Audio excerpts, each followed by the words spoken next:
an exciting life of travel, adventure, and experiencing different cultures. Look no further than a career in tourism and hospitality. At Fort Hays State University, we believe the academic journey begins with accessibility and affordability. Our tourism and hospitality program offers a variety of enrollment options, such as online, on-campus, or a hybrid of the two. Travel and tourism is going to be one of the fastest growing industries in the next 10 years, and our program will provide you not only with an education, but valuable industry experiences as well. Other programs can be costly and take longer than expected, but Fort Hays also provides an accelerated 3-year program at an affordable price. Students entering the Tourism and Hospitality program at Fort Hays State University can expect a lot of hands-on learning and connections that will last a lifetime. You're going to make connections that will help lead you to future jobs, internships, and just open up a lot of doors. A career in tourism and hospitality can lead to exciting opportunities with a variety of businesses, such as hotels, restaurants, meeting and event management, travel planning, marketing, and much more.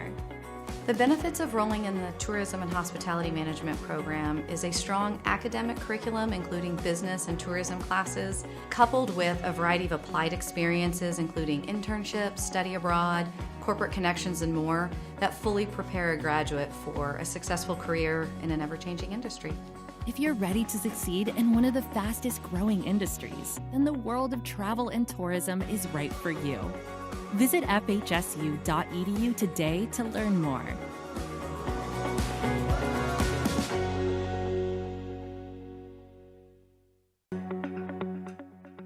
At Fort Hays State University, our tourism and hospitality program offers a variety of enrollment options, such as online, on-campus, or a hybrid of the two.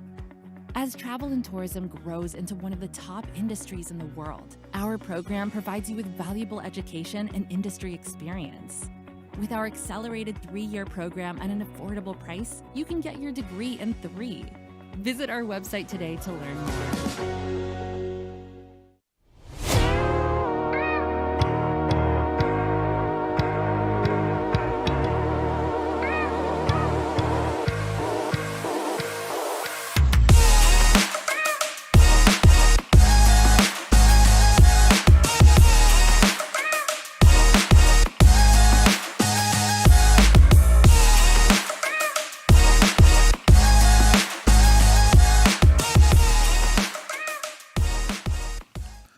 Hey ladies and gentlemen, and welcome to the first ever radio show turned live show, Rylan's Corner. I'm your host, Rylan Hayes. If you don't know me or haven't heard from me, here's a little bit about me. I'm 21 years old, I'm single, I'm originally from Phillipsburg, Kansas. I like to cook, I like to clean very often. I enjoy hunting, fishing, taking nights out in the deep woods. And I actually have all my shots, ladies. Wait, hold on. Whoever my editor is they need to get fired because that was not the right intro. But here on Rylan's Corner, I like to talk about different sports teams and try and get alumni and other FHSU supporters to get to know more about our student athletes here at Fort Hays State. Y'all ready to meet some people? My first guest here today on Rylan's Corner is freshman barrel racer from Broken Bow, Nebraska, and help me welcome Emma Pearson. How are you, Emma? Good, how are you? Oh, I can't really complain too much yet. So tell me a little bit about yourself while we're here. So like you mentioned, I'm from Broken Bow, Nebraska. Grew up in central Nebraska. I was there my whole life. And I started in rodeo, obviously, but I started in 4-H and then junior high and then high school rodeoed. I competed in barrels, poles, and then what surprises a lot of people is I was a cutter, and that's actually what I made it to nationals in 2 years, and then I also qualified for the Junior World Finals, and I think the Patriot, the Junior American, things like that. So, yeah. Didn't you come close to winning in cutting when you made it to nationals? No, I did not. I think my first cut this past year, I was like top 25. I wasn't within the top 20, and then I lost a cow in the second round. So kind of, how's it been for you when starting college rodeo here at Fort Hays? So starting, it was a little rocky, to be honest. I kind of had some adjustments. A lot of these pens are different from what I'm used to and what I grew up in. So I have a lot of big sandy pens, very deep, very large, and I got to Kansas and it's very different. The ground is a lot harder. A lot of the pens are a lot smaller. I kind of grew up in the North Rodeo region, and that's what I'm used to. And then kind of going into Oklahoma where we got red dirt, it's way different than just little old Valentine, Nebraska. Yeah, so, I mean, like you said, Valentine, like, I'd run there quite a bit. Huge, big pen, deep sand.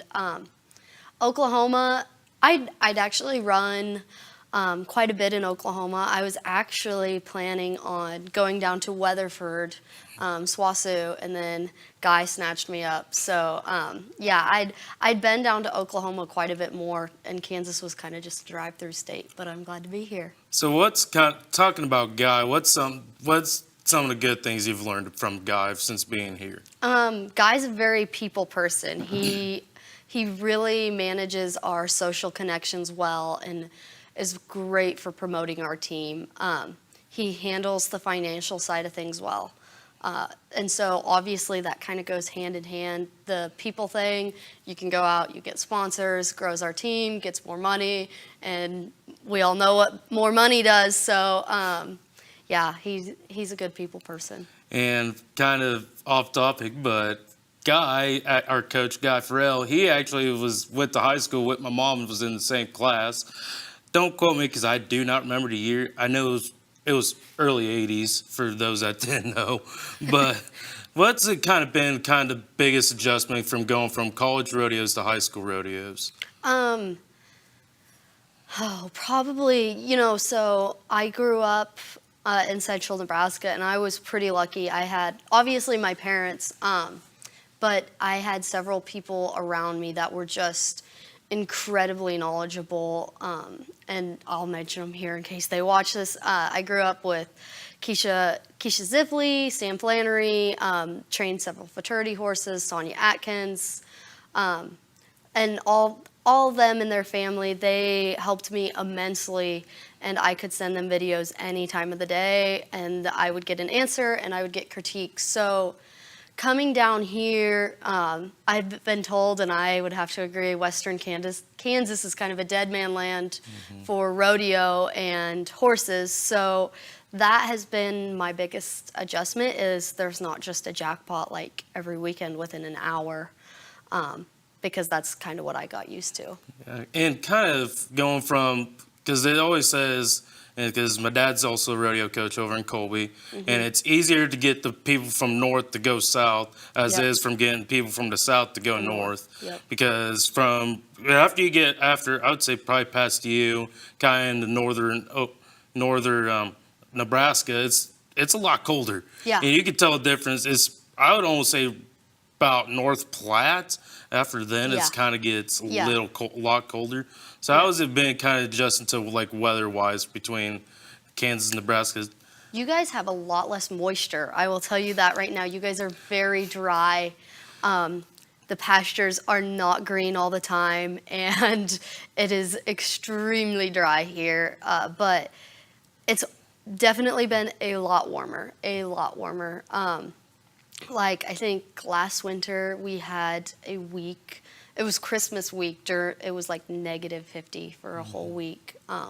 So yeah, and I think we had the coldest we got here. So much warmer, -30. But it actually has been quite a bit warmer. I've been able to ride in, like I was riding in a sweatshirt at the indoor most of the time. So kind of talk about a little bit how do you thought of your first full year? Because we just got done with Guyman last weekend. So kind of talk about how you felt as your freshman year in college rodeos. So I won't lie, I was a little disappointed. I didn't make a short go, and so I was kind of frustrated with that. I was within the top 20 a few times. So I was knocking on the door, but I haven't had the horse that I'm riding very long. I kind of jumped on him the last part of my senior year, and we went from there. But, I know we have the capabilities, and I know we're right there. I ran one of the horses that I ran throughout high school at one of the rodeos, and she did well. So I kind of plan in the future to kind of go between the two, because they're definitely Patron, which is the horse that I run, the big Palomino gelding. He's definitely better in those big outdoor pens, where I ran Spicy, and she's a little bay mare. She's better in those smaller indoor pens. And so I would say this region is one that definitely has a very good mix of small indoors and big outdoors. So kind of talk about it a little bit about the horsepower. So I don't know who's all watching, but so the breeding within Patron, he's a Frenchman's Guy, Dash for Cash, or I shouldn't say Frenchman's Guy, Sunfrost, Dash for Cash. So he is big, beautiful, looks like a rope horse, to be honest. He was a rope horse. He actually got an injury that they call kissing spine, and that's where the two of their vertebrae within their back touch.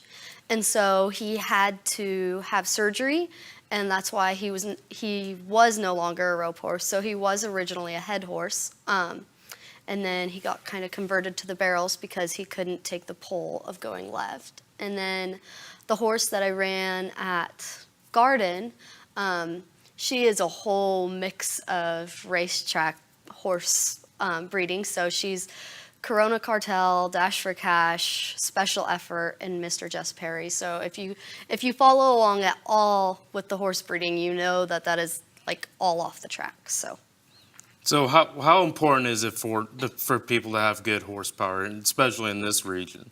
So this region, I would say, is one of the toughest. Like we've had some girls that were at Denver at the stock show and did very well. So that's a big deal. That's an incredible achievement in itself for them to come in college rodeo and compete at that level. Like we have girls that could go to the NFR tomorrow and compete right alongside those NFR girls, those top 15 in the world. So I would put this region up against anyone. I mean, this region last year had the national champion. So, And kind of talking about that, because rodeo is also my main sport here at Fort Hays, and for steer wrestling, we had to be. I think most rodeos, if you weren't under a 6, you weren't even going to be sniffing short go. Yeah. And team roping, it's hard to get in there unless if you're roping in the 8s, you're not even sniffing it either. And barrels, I think you have to be within the same 0.5 of a second, if not shorter. Like at Garden, I think there was like 1:13.4, and then it went 13.7 to 13.9. So, and that's your top 12. So. Yeah. And then especially even breakaway roping, that's becoming really my God, big. it's incredible. Because if you were roping less than a 3, almost not even a 3, like 2 7s, I think was most of the cutoffs. Yeah. Even that fast. And it's like, how many people could say that a 2-7, you can do anything in 2-7 and not even place 10? And the breakaway has just grown so much. I mean, it's getting bigger than the barrel racing, which is mind-blowing, because between the barrel racing and the team roping, they always stayed about the same for numbers. That was the majority of our numbers, and now the breakaway roping has kind of taken over. Because I think, if I remember right, last year, because this is my freshman year of college when I was at Dodge, it was barrel racing was the number 1, and then breakaway. And then last year it was kind of a little bit more of a mix. It was still barrel racing was still around 20, 30 people more. And then this year, with the first rodeo in Colby, I believe it was 140 breakaway ropers and 110 barrel racers. Yeah. How often will you see just all of a sudden you just see a drastic change and more people breakaway roping? Now it's become more in the PRCA and amateur rodeos, and it's just one of those things. I'm glad it's catching up. Yeah, and I really am too. It's amazing the progress they have made. Like, and I'll touch on it a little bit. My friend, she looked here at Hayes, but she just signed down to Southeastern. Kylie Walls, she won nationals, the national high school finals this past year, and it's just exploding. And those girls are incredible. I remember she was a 1-9 in the first round, a 1-8 in the second round, and then I think a 2-2 and the short go. Like, they have to work their butt off to be competitive. It's in the roping, I think the roping has opened so many more doors for girls that maybe don't have the financial means to back them, like the barrel racing. Like, in the barrel racing, your horse has to be just bred out the nines if you even want to compete, where the roping relies on you a little bit more. So you can maybe not have as higher end of a horse and still kind of get by. Because it's like barrel racing, unless if you're forking over a 40,000 1D horse, you're not going to be sniffing in the region. I mean, and 40,000 is cheap anymore for a 1D horse. Like, you're looking at probably on average 60, probably 60 to 100 for a true 1D rodeo horse. That's consistent. That's consistent, yeah, if not more. Because just the horse market has just gone so high in the last 3 years. And I'm glad that it has. It's awesome that it has, because the trainers are finally making money. The breeders are finally making money, and they're not just losing everything that they put into it. Yeah, it's good if you're selling them, but it sucks if you're trying to buy them. Yeah, it sucks if you're trying to buy them. So, you kind of got to be on the other side of the deal where you're selling them, so that'd be awesome. Because when I remember looking for steer wrestling horses, and even ones that are 20 years old, they still almost bring 10, 15,000. It's insane. And they want that money, but they're going to get that money, though. Yeah, someone will give it to them. Yeah, and instead of, because like you said, for the difference between barrel racing horses, you can spend 30,000 on one and still only come in, out of the 140 barrel races we got, you may only place 50th. Yeah. And then the breakaway, you can spend $600-700 on one and work on a much more.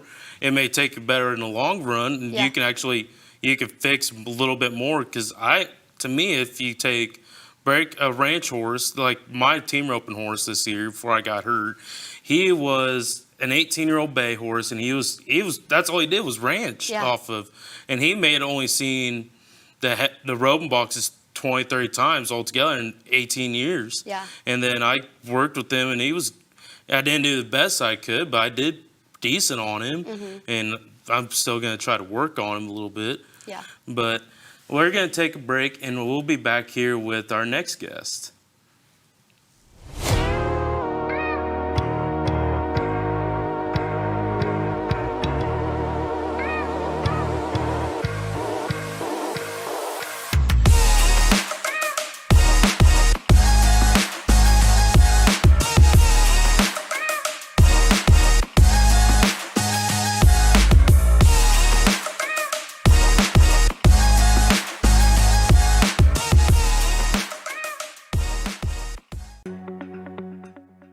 At Fort Hays State University, our tourism and hospitality program offers a variety of enrollment options, such as online, on campus, or a hybrid of the two. As travel and tourism grows into one of the top industries in the world, our program provides you with valuable education and industry experience. With our accelerated 3-year program at an affordable price, you can get your degree in 3. Visit our website today to learn more.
would you, if you If you're can, looking for an if we move that exciting up, life of travel, adventure, and experiencing different cultures, look no further than a career in tourism and hospitality.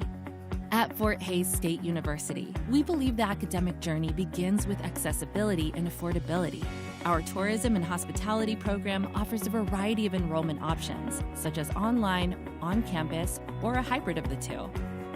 Travel and tourism is going to be one of the fastest growing industries in the next 10 years, and our program will provide you not only with an education, but valuable industry experiences as well. Other programs can be costly and take longer than expected, but Fort Hays also provides an accelerated 3-year program at an affordable price. Students entering the Tourism and Hospitality program at Fort Hays State University can expect a lot of hands-on learning and connections that will last a lifetime. You're going to make connections that will help lead you to future jobs, internships, and just open up a lot of doors. A career in tourism and hospitality can lead to exciting opportunities with a variety of businesses, such as hotels, restaurants, meeting and event management, travel planning, marketing, and much more. The benefits of rolling in the Tourism and Hospitality Management program is a strong academic curriculum, including business and tourism classes, coupled with a variety of applied experiences, including internships, study abroad, corporate connections, and more, that fully prepare a graduate for a successful career in an ever-changing industry. If you're ready to succeed in one of the fastest growing industries, then the world of travel and tourism is right for you. Visit FHSU.edu today to learn more.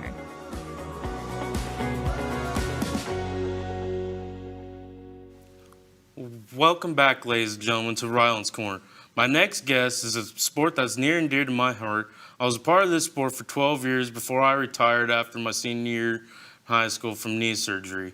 Please help me welcome off the first ever Fort Hays State University wrestling team, sophomore Isabell Ortiz from Lake, Kansas. Almost not Nebraska.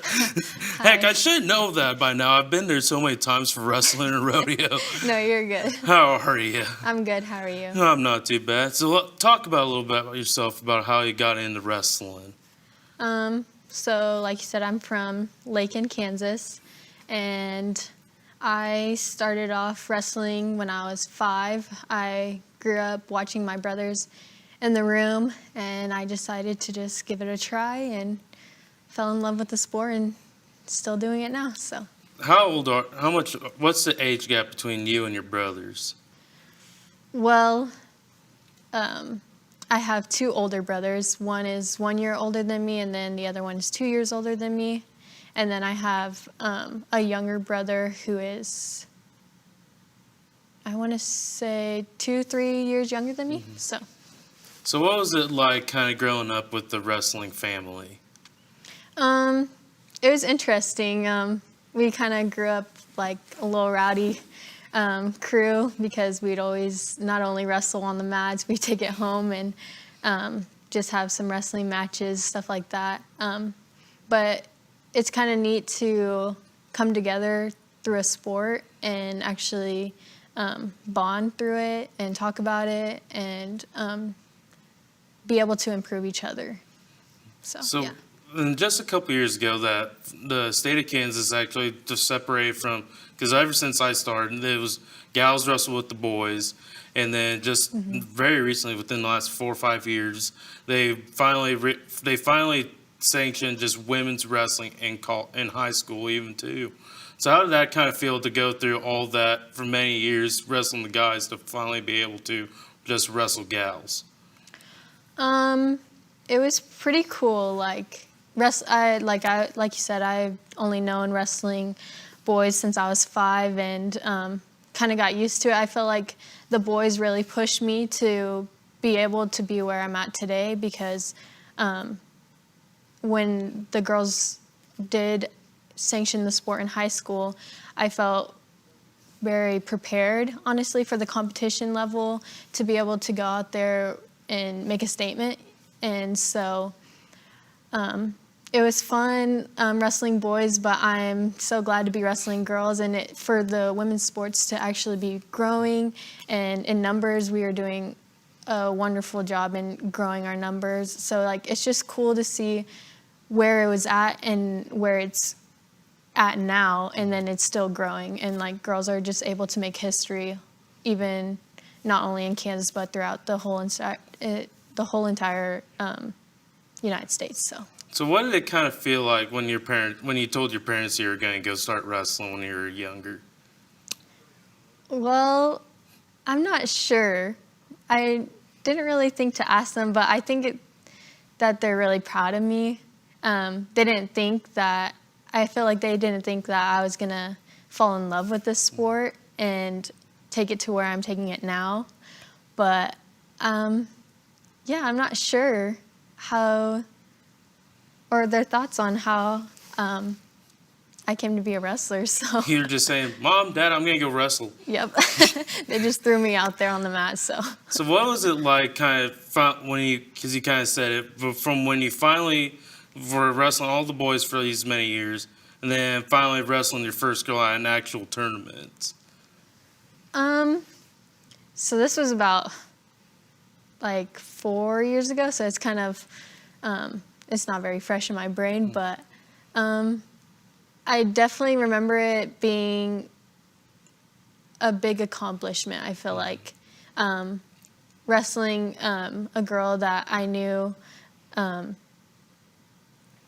just, how do I explain this? Kind of like rewarding? Yeah, rewarding in a way, because I knew this sport was going to grow. And so I was making history, just being able to compete that year in the new sanctioned sport. So it was just fun. Yeah. Because I remember the first time I ever wrestled a gal, I was 11, 12 years old, and I've been wrestling for a few years by then. And then because it was a summer tournament, Dad was coaching, and I looked at him and I was like, basically, what do I do? Yeah. Because it felt awkward to me, but she was a really good gal. Her name is Tristan Kelly. She's from Nebraska, somewhere in Nebraska. I can't remember, but she's now wrestling. I think it was Army. I think she was wrestling for Army for a little while. Yeah. And then, like in the state of Kansas, you had Maya Kretzer from McPherson, and you had all these gals that are actually basically like the back runner. Because I remember back the year before then, it was my freshman year in high school. There was a bunch of gals, especially like McPherson, because I remember growing up, because I had family that grew up there. There was a dozen gals from there, and then it was just like, as soon as I seen the first tournament, it blew my mind.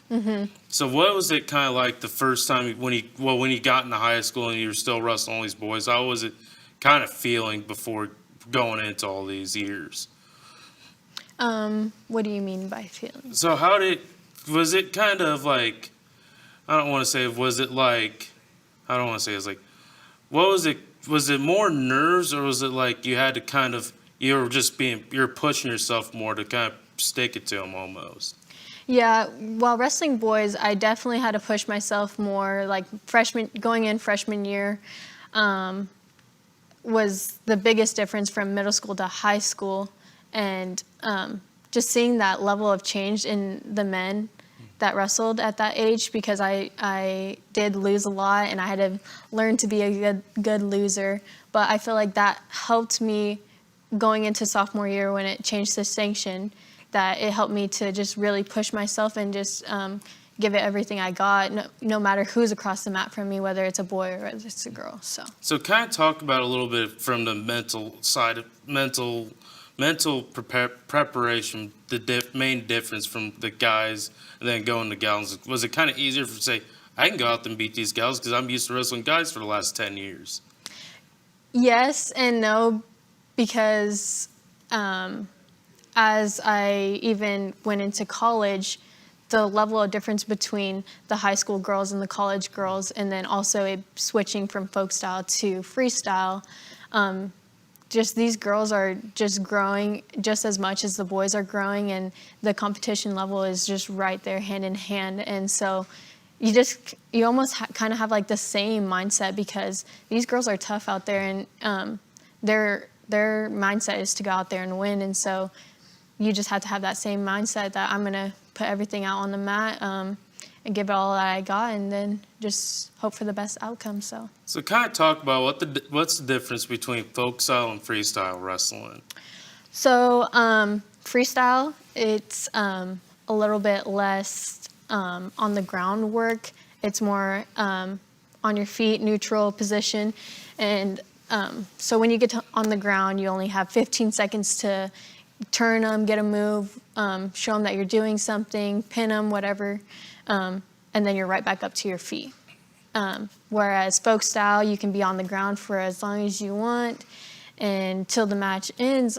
And then there's also 3 periods in folk style, and then there's 2 periods in freestyle. And freestyle has like a little bit of like a break where you can go talk to your coach, get a rundown of like what you need to do better, and then come back out and finish the match. But yeah. Which one do you like better, folk style or freestyle? I miss folk style, but I'm starting to fall in love with freestyle a lot more because, I mean, you can do throws and the match pace is just so much quicker. But yeah, I love them both. So. Have you ever tried Greco-Roman wrestling? I have not. I'm a little too scared for that. But I remember when I was younger, I tried to learn freestyle, and it was different. Yeah. Because I was a heavyweight, and I think I would have done decent in Greco, because after I got to high school, I was throwing a lot. Yeah. But then you couldn't basically do anything with their legs, and that was the main thing that got me, because half my stuff was with legs. Yeah. So what was it how was it, talk about how your practices would normally go in wrestling? In college right now? Yeah. So we start warming up, do a little jogging, stretching, rolling around, kind of, and then we start to drill, which is like drill some shots, entries, do soft finishes, full finishes, and then we start getting into more technique. So then we'll come together and our coach will talk about a move that we've learned before, or talk about a new move that that he wants to teach us, or even just an area that we need to improve on that he's seen from the past tournaments. And then we'll work on those, and then after that, for a while, we'll end up doing either play wrestling or live, however long he wants us to go. But yeah. What would you say your best positions are for wrestling? My best positions, I mean, I feel like for freestyle, it kind of has to be on your feet, because, I mean, if you win on your feet, you most likely win the match. So you have to be good on your feet. And, I mean, I would say my favorite moves would be high C or sweep singles. So what would you say, who's that one person you kind of going back to high school, but who was that main person you kind of always wanted to get back at for wrestling? Who would you say your biggest rival was back in high school? Back in high school, I would say probably Alexis Allen, because my sophomore year, I lost to her in the semifinals to go to the finals, and I had never seen her before that, and I think we were both pretty close to being undefeated. I think she definitely was undefeated, and she was on the east side of the state and I was on the west side of the state. So it was just kind of leading up to that. I mean, we didn't really go back and forth, but at state we did, because that next year, on my junior year, we were both in the finals. So I had to beat her to be state champion. Did you beat her? Yep. Heck yeah. Yeah. I'd say probably one person I did want to say was actually one from your hometown, and Hadley Panzer, because he won state my freshman year, and he would have been a junior at that time. But then, and when he said he was going to focus on football next year, because now he's a K-State D1 football player. Yep. But he's really good friends. I really love him and his family. Yeah, he's a man of many talents. So is his brother, because his brother was a rodeo guy. Now he's announcing stuff. Yeah. And his dad's judging all these rodeos, and his mom's just a sweetheart. Yep. But we'll take one more break, and we'll be back to see you here shortly.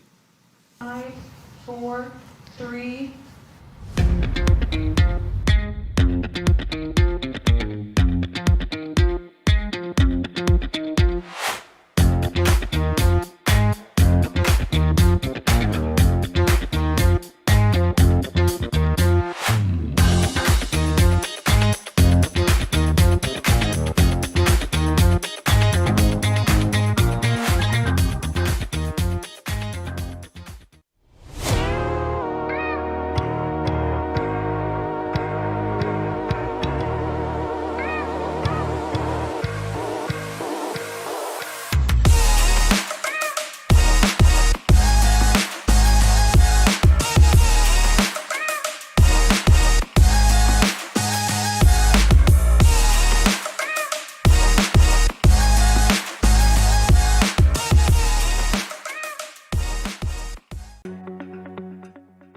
At Fort Hays State University, our tourism and hospitality program offers a variety of enrollment options such as online, on-campus, or a hybrid of the two. As travel and tourism grows into one of the top industries in the world, our program provides you with valuable education and industry experience. With our accelerated 3-year program at an affordable price, you can get your degree in 3. Visit our website today to learn more.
Looking for an exciting life of travel, adventure, and experiencing different cultures, look no further than a career in tourism and hospitality. At Fort Hays State University, we believe the academic journey begins with accessibility and affordability. Our tourism and hospitality program offers a variety of enrollment options, such as online, on-campus, or a hybrid of the two. Travel and tourism is going to be one of the fastest growing industries in the next 10 years, and our program will provide you not only with an education, but valuable industry experiences as well. Other programs can be costly and take longer than expected, but Fort Hays also provides an accelerated 3-year program at an affordable price. Students entering the Tourism and Hospitality program at Fort Hays State University can expect a lot of hands-on learning and connections that will last a lifetime. You're going to make connections that will help lead you to future jobs, internships, and just open up a lot of doors. A career in tourism and hospitality can lead to exciting opportunities with a variety of businesses, such as hotels, restaurants, meeting and event management, travel planning, marketing, and much more. The benefits of rolling in the Tourism and Hospitality Management program is a strong academic curriculum, including business and tourism classes, coupled with a variety of applied experiences, including internships, study abroad, corporate connections, and more, that fully prepare a graduate for a successful career in an ever-changing industry.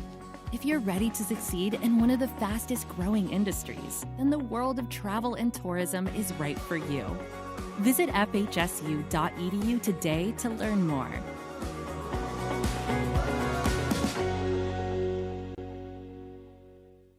Five, 4, 3.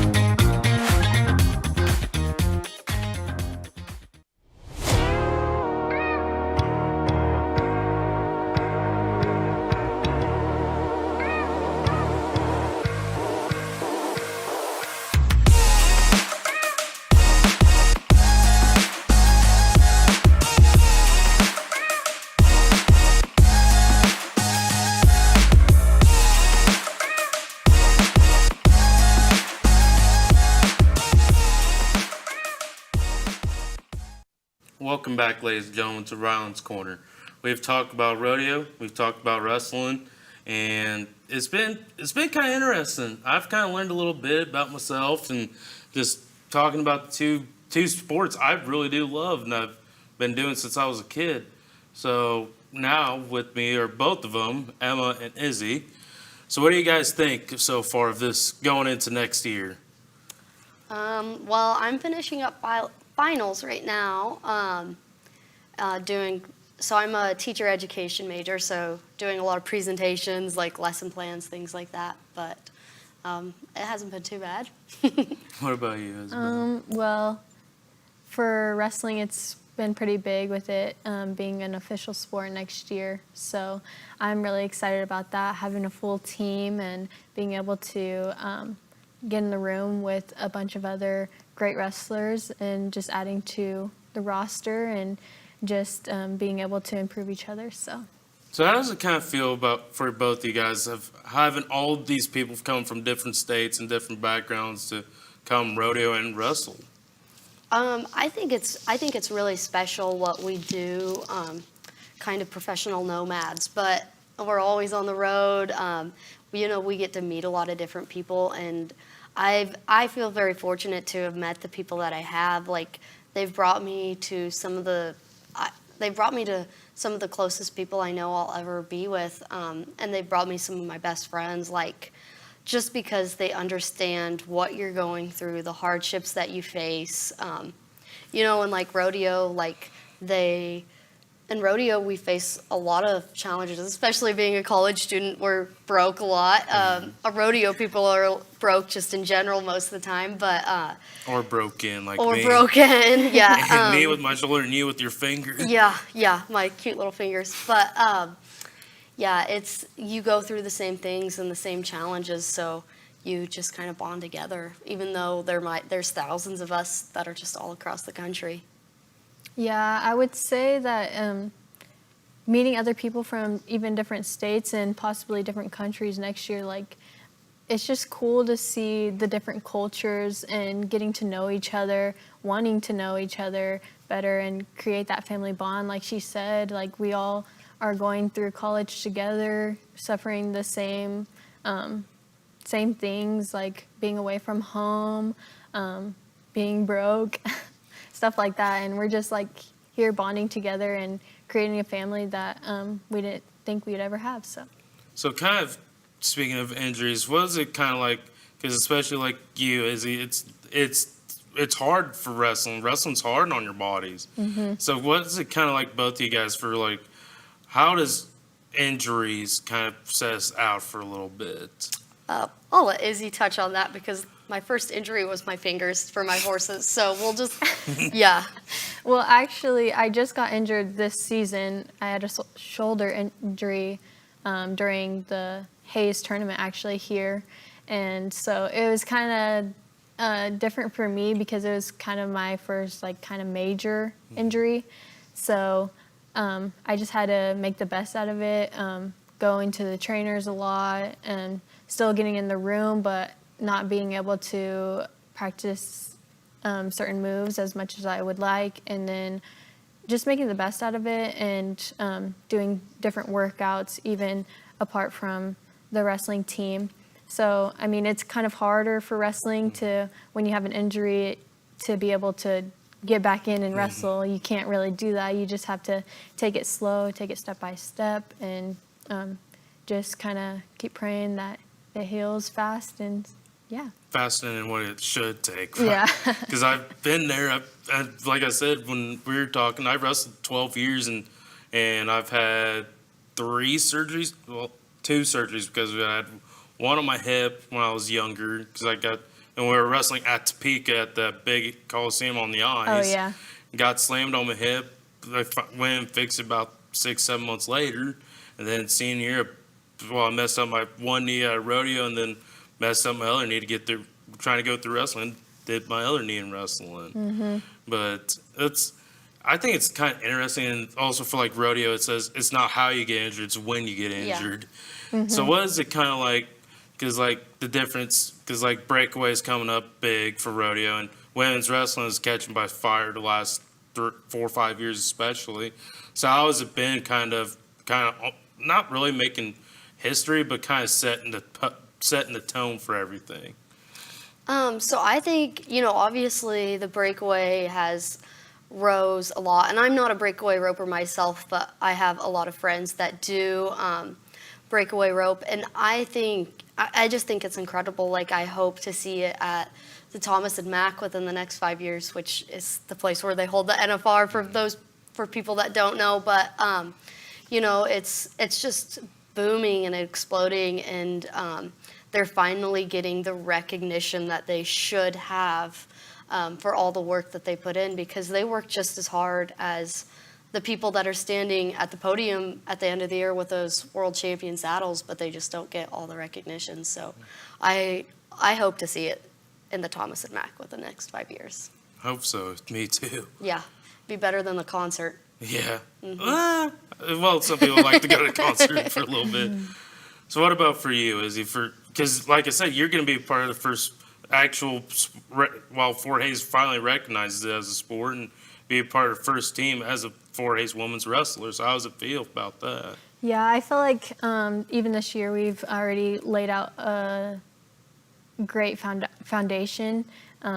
We've been really using that team bonding with all of us being red shirts and being able to be in each other's corners and just coach each other and really bond. And so next year, I'm just excited for the numbers that are going to be here and be in the room, and just wrestling as a whole. Like, it's grown so much, like I said in the other interview, but like, it's the amount of numbers that we are getting and still getting. And I would say we are creating history, because I mean, this is going to be the first official year at Fort Hays, and just being able to possibly put up some All-American names on the board here at FHSU. So, I mean, that's going to be really cool to see. So thank you guys for coming. Yeah. So hopefully see you guys next week on Rylan's Corner, and you'll be able to listen to me later on at 6 o'clock on the radio, and come out and support. See you guys later.